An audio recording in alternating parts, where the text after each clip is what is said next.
21व्या यशवंतराव चव्हाण कृषी प्रदर्शनाच्या मंडपाच्या भूमिपूजनाच्या समारंभाच्या निमित्तानं आपण सर्वजण या ठिकाणी जमलेला आहात। हे 20वं वर्ष आहे। हे प्रदर्शन अखंडपणे चालू आहे। लोकनेते विलासराव पाटील उंडाळकर यांनी काकांनी या प्रदर्शनाची सुरुवात केली।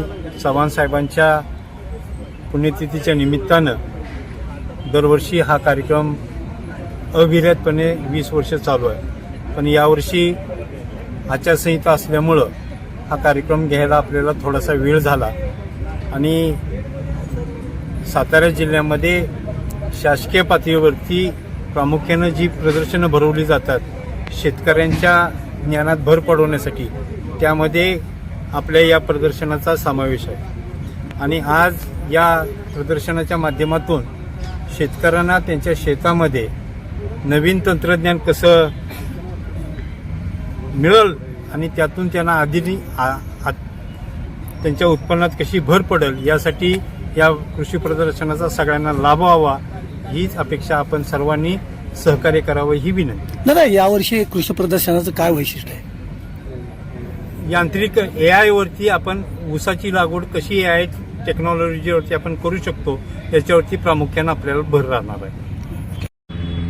स्वर्गीय लोकनेते विलास काका उंडाळकर यांच्या प्रेरणेनं चालू झालेलं हे राज्यस्तरीय स्वर्गीय यशवंतराव चव्हाण कृषी प्रदर्शन आहे आणि यावर्षी हे 20वं वर्ष आहे।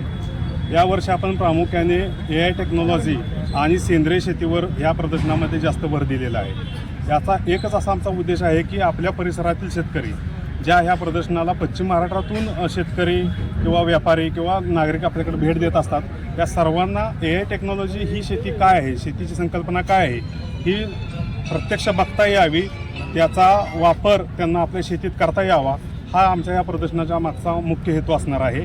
आणि त्या संदर्भात आजपासून आम्ही इथं स्टॉल उभारणी किंवा मंडप उभारणी चालू केलेली आहे। या AI टेक्नॉलॉजीवर जास्तीत जास्त भर देताना प्रथमदर्शनी AI टेक्नॉलॉजीचे स्टॉल कसे दिसतील हे आम्ही आमचं सर्व संचालक मंडळ बघेल।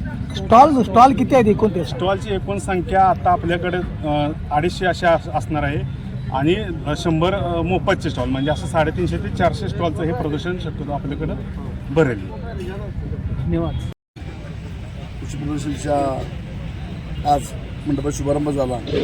आमचं दैवत स्वर्गीय लोकनेते विलासराव उंडाळकर यांच्या त्यांच्या परंपरेनुसार आणि आमचे नेतृत्व सन्माननीय उदयसिंह पाटील दादा यांच्या मार्गदर्शनाखाली आजची सुरुवात आज झालेली आहे। आणि तो पुढच्या काळात महाराष्ट्रात जी काही नवीन आधुनिकता असेल ती धावण्याचं काम या माध्यमातून करणार आहे।